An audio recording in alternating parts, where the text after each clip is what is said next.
Happy morning students. நம்ம production function production analysis அந்த chapter தான் பார்த்துட்ருக்கோம். இன்றைக்கி என்ன பார்க்க போகிறோம் அப்படின்னா காப்-டக்லஸ் ப்ரொடக்ஷன் ஃபங்க்ஷன்ஸ். அதாவது இது யார் இந்த காப்-டக்லஸ் ப்ரொடக்ஷன் ஃபங்க்ஷன், அதாவது உற்பத்தி சார்பு அப்படின்றது W Cobb and Paul H Douglas இவங்க தான் இந்த ப்ரொடக்ஷன் ஃபங்க்ஷன் அனாலிசிஸ் உற்பத்தி சார்பு அப்படின்றத பற்றி சொல்கிறாங்க. The Cobb-Douglas production function was developed by Charles W Cobb and Paul H Douglas based on their empirical study of American manufacturing industries. It is a linear homogeneous production function which implies that the factors of production can be substituted for one another up to a certain extent only அப்படின்னு சொல்கிறாங்க. அதாவது இவங்க இந்த காப் and ball and Douglas இவங்க எங்கே இந்த empirical study பண்ணாங்க அப்படின்னா அமெரிக்கன் மேனுஃபேக்சரிங் இண்டஸ்ட்ரீஸ்லேருந்து ஒரே மாதிரியான பொருட்களை எடுத்துக்கலாம். அதாவது எவ்வளவு உற்பத்தியை பெற முடியும் என்பதை குறிப்பிடுறாங்க. அதில் the Cobb-Douglas production function can be expressed as follows: Q equal to AL alpha K beta. அப்போ வேர் Qன்றது அவுட்புட், A அப்படின்றது பாசிட்டிவ் கான்ஸ்டன்ட், K அப்படின்றது K ஃபார் கேபிட்டல், சின்னு சொல்லுவோம்ல, இங்கே K கொடுத்துருக்காங்க, L for labour and alpha and beta are positive fraction showing the elasticity coefficients of output for the inputs labor and capital respectively. Factor intensity can be measured by the ratio the sum of A plus beta shows the returns to scale. Alpha beta equal to 1 constant return to scale, அதாவது மாறாத விகித விளைவுன்னு சொல்கிறாங்க. அப்போ அதே மாதிரி great alpha plus beta less than 1 அப்படின்னு சொல்கிறாங்க. Diminishing return to scale, குறைந்த செல் விகித விளைவு விதின்னு சொல்கிறாங்க. அதே மாதிரி alpha plus beta greater than 1 அப்படின்னு சொன்னால் இன்க்ரீஸிங் ரிட்டர்ன் டு ஸ்கேல், வளர்ந்த செல் விகித விளைவு அப்படின்னு சொல்கிறாங்க. The production function explains that with the proportionate increase in the factors, the output also increases in the same proportion. அதாவது உற்பத்தி சார்பு உற்பத்தி காரணிகளின் அதிகரிப்பிற்கு ஏற்ப வெளியீடும் அதே விகிதாச்சாரத்தோடு அதிகரிக்குன்னு சொல்கிறாங்க. அதாவது நம்ம எவ்வளோ இன்புட் ஃபேக்ட்ரியில் மேனுஃபேக்சர் பண்ணுறதுக்கு எவ்வளோ இன்புட் கொடுக்குறோமோ, எவ்வளோ அளவு, அதே அளவில் தான் வெளியீடு அவுட்புட் அப்படின்றது சேம், ரெண்டுமே ஒரே விகிதாச்சாரத்தில் அதிகரிக்கும்னு சொல்கிறாங்க. Cobb-Douglas production function implies constant return to scale, அதாவது மாறாத விகித அளவு விளைவை மட்டுமே ஏற்படுத்தும். ஏன் அப்படின்னா இவங்க சொல்லக்கூடிய தியரி அப்படின்றது ஒரே மாதிரியான எவ்வளோ இன்புட் கொடுக்குறோமோ அதே இன்புட் தான் அவுட்புட் தான் வெளியில் கிடைக்கும் அப்படின்னு சொல்கிறாங்க. அதே மாதிரி அந்த விகித அளவு அப்படின்றது மாறாமல் இருக்கும் அப்படின்னு சொல்கிறாங்க. Cobb-Douglas production function considered only 2 factors, அதாவது ரெண்டு காரணிகளை மட்டும்தான் எடுத்துருக்காங்க. லைக் என்ன அப்படின்னு பார்த்தீங்கன்னா கேபிட்டல் ப்ளஸ் லேபர், மூலதனம் உழைப்பு வேலையாட்கள். Cobb-Douglas production function is a specific standard equations implied to describe how much output can be made with capital and labour input. அதாவது எந்த அளவு அவுட்புட் நமக்கு கிடைக்குதோ அப்போ கேபிட்டல் அண்ட் லேபர் இன்புட்ஸ், அப்போ எந்த அளவுக்கு மூலதனத்தையும் உழைப்பையும் நம்ம கொடுக்குறோமோ, எவ்வளோ மூலதனமோ அதற்கு எவ்வளவு உழைப்பு நம்ம போடுறோமோ, எஃபர்ட் போடுறோமோ அதே அளவு தான் அவுட்புட் அப்படின்றது கிடைக்கிது அப்படின்னு சொல்கிறாங்க.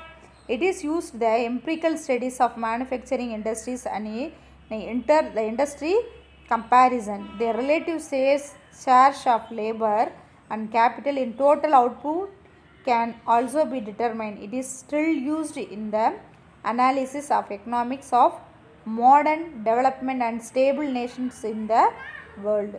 இப்போ லேபர் அப்படின்னா 4ல் 3 பங்கு பயன்படுத்துகிறாங்கன்னு வச்சுக்குவோம். கேபிட்டல் 4ல் 1 பங்கு, அப்போ உற்பத்திக்கு பயன்படுதுன்னு சொல்கிறாங்க. லேபர் அப்படின்னு சொல்லும்போது இப்போ 1 பங்கு இருக்குது அப்படின்னா கேபிட்டல் 1/4 பங்கும், லேபர்ஸ் அப்படின்னு சொல்லும்போது 3/4 பங்கு.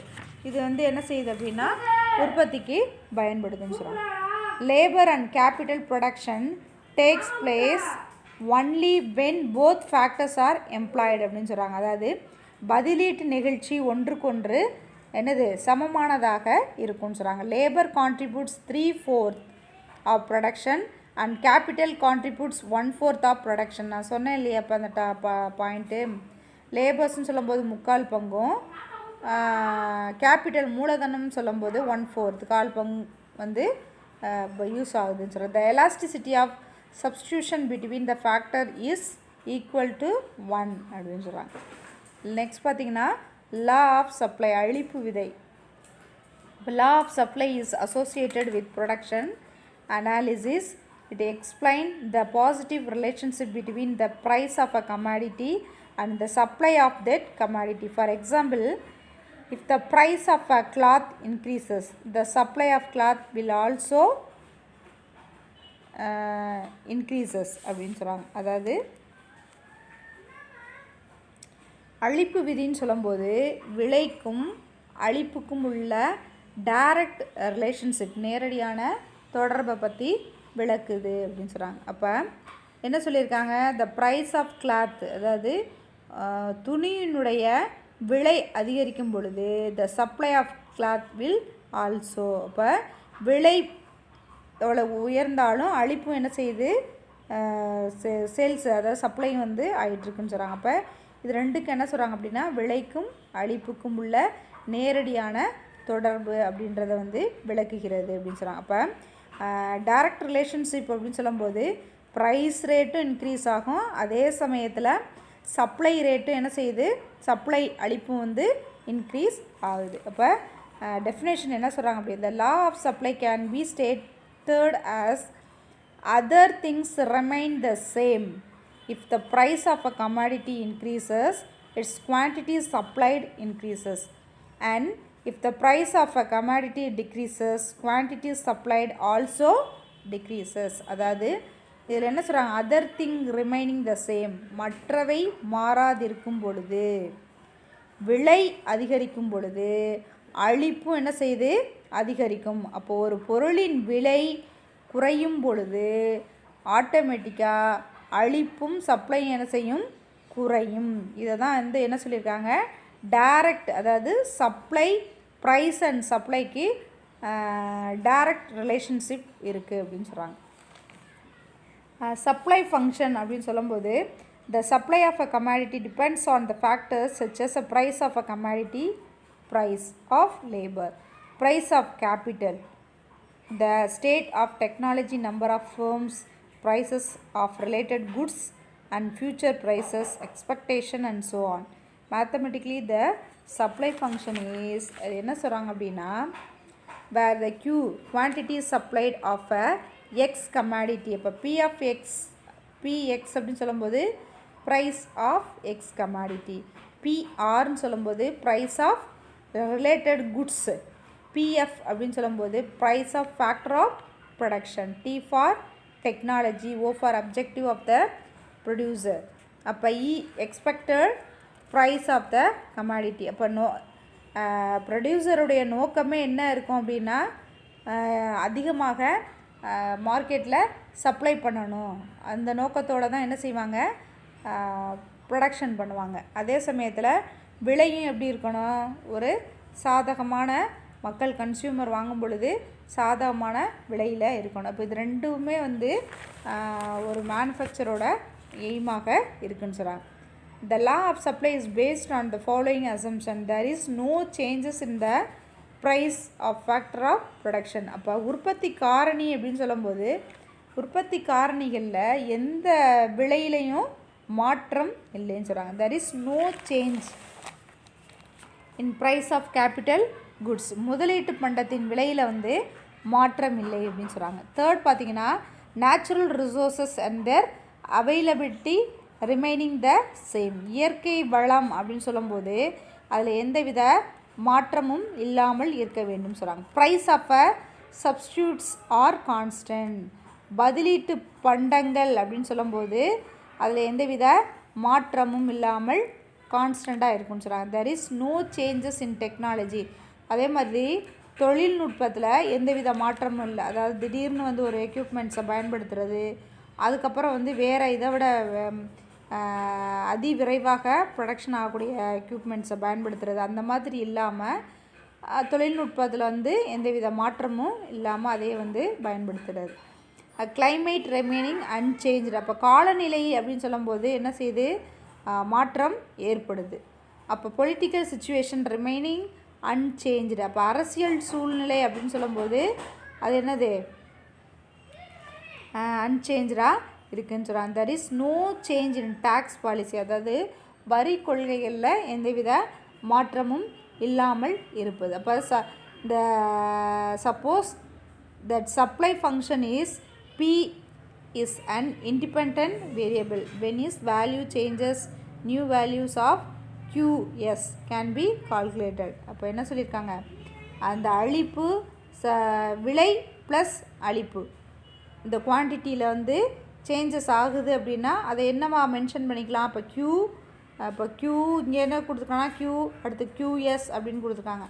நம்ம Q1, Q2, Q3 அப்படின்னு சொல்லிட்டு நம்ம சௌரியத்துக்கு மாதிரி வச்சுக்கலாம், எதை வேணாலும் டார்கெட் பண்ணிக்கலாம். அப்போ சப்ளை ஷெட்யூல்டு அப்படின்னு சொல்லி பார்த்தோம் அப்படின்னா a supply scheduled shows the different quantities of supply at different prices.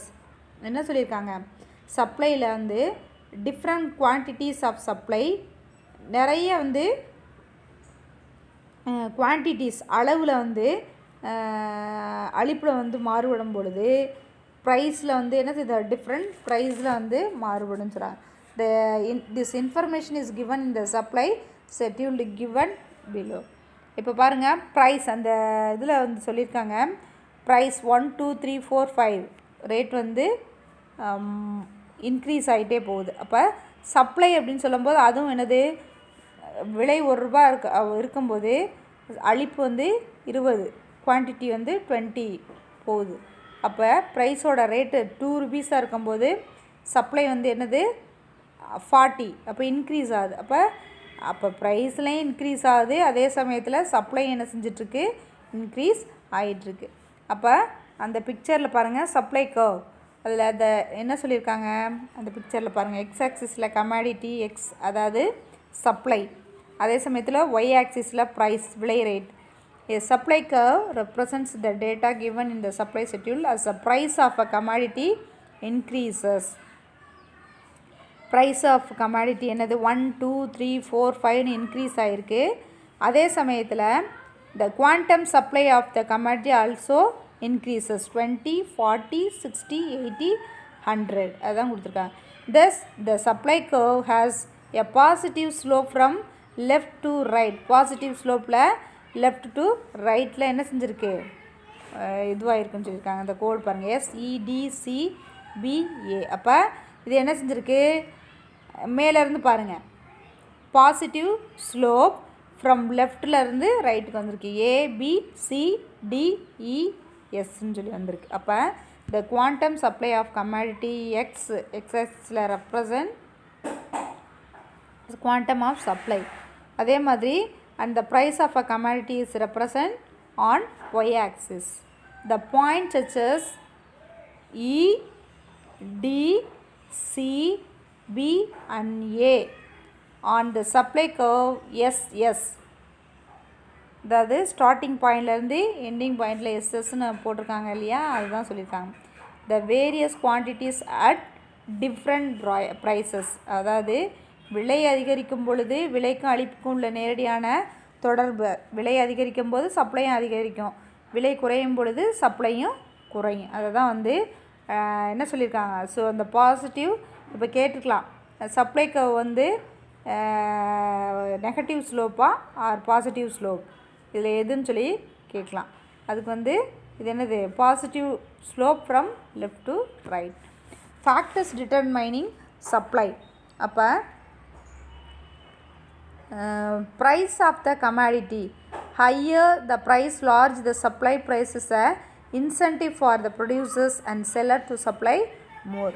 அப்போ பொருளின் விலை அப்படின்னு சொல்லும்போது என்ன சொல்லியிருக்காங்க, ஹையர் த ப்ரைஸ், பொருளின் விலையில் வந்து அதிகமோ அதே சமயத்தில் price is the incentive for the producer and seller to supply more. அப்போ என்னது, பொருளின் விலை அதிகரிக்கும் பொழுது சப்ளையும் ஆட்டோமேட்டிக்காக என்ன செய்யுது, இன்க்ரீஸ் ஆகுதுன்னு சொல்கிறாங்க. அப்போ ப்ரைஸ் ஆஃப் அதர் கமாடிட்டிஸ், அதாவது பிற பண்டங்களின் விலை, ப்ரைஸ் ஆஃப் த கமாடிட்டி பொருளின் விலையை வந்து பார்த்தோம். அடுத்து மற்ற பொருட்களுடைய விலை அப்படின்னா, the supply of a commodity depends not only upon its price but also price of other commodities.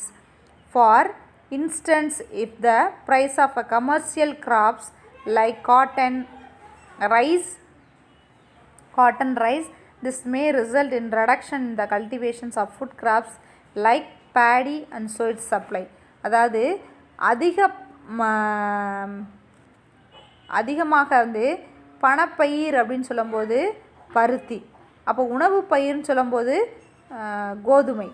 இப்போ இதில் என்ன சொல்லியிருக்காங்க அப்படின்னா, கமர்ஷியல் கிராப்ஸ் அப்படின்னு சொல்லும்போதே வந்து வணிக பயிர் அப்படின்னு சொல்லும்போது நம்ம cotton, rice, this may result in reduction in cultivation. அப்போ இதில் இந்த பாயிண்டில் என்ன சொல்லியிருக்காங்கன்னா, இப்போ எதுக்கு விலை வந்து அதிகமாக போகுது அப்படின்னு பார்த்தோம் அப்படின்னா, நெல் இருக்குது, பருத்தி இருக்குது. இப்போ பருத்தி வந்து கமர்ஷியல் கிராப்ஸ் அப்படின்னு சொல்லி நம்ம சொல்கிறோம், பணப்பயிர் விலை, ஏதாவது வணிக பயிர்னு சொல்லி. அப்போ 1 கிலோ பருத்தி வந்து ஒரு எக்ஸாம்பிளுக்கு சொல்லுவோம், ஒரு 150ன்னு வச்சுக்குவோம். அதே சமயத்தில் ஒரு கிலோ நெல் விலை வந்து 50 ரூபான்னு வச்சுக்குவோம். அப்போ காட்டனோட ரேட்டு வந்து 150, நெல்லோட விலை 50. அப்போ என்ன செய்வாங்க, ஆட்டோமேட்டிக்காக வந்து எதை அதிகமாக வந்து விவசாயம் கல்டிவேட் பண்ணுவாங்க, எதுக்கு அதிகமாக மார்க்கெட்டில் வேல்யூ அதிகமாக இருக்கோ அந்த பொருளை வந்து என்ன செய்வாங்க, உற்பத்தி செய்ய பண்ணுவாங்க. அதை தான் இங்கே வந்து கொடுத்துருக்காங்க. ப்ரைஸ் ஆஃப் அதர் கமாடிட்டிஸ், பண்டங்களின் விலையை பொறுத்து உற்பத்தி அப்படின்றது வந்து இருக்குன்னு சொல்கிறாங்க. ப்ரைஸ் ஆஃப் ஃபேக்டர்ஸ், உற்பத்தி காரணிகளின் விலை அப்படின்னு சொல்லும்போது, when the input prices go up, this result in rise in the cost and so supply will be affected. உற்பத்தி காரணிகளின் விலை அப்படின்னு சொல்லும்போது, உற்பத்தி செலவு அதிகரிக்கும் பொழுது உற்பத்தி காரணிகளின் விலை அதிகரிக்கும் பொழுது உற்பத்தி செலவு என்ன செய்யும், ஆட்டோமேட்டிக்காக இன்க்ரீஸ் ஆகும் அப்படின்னு சொல்கிறாங்க. Price expectation.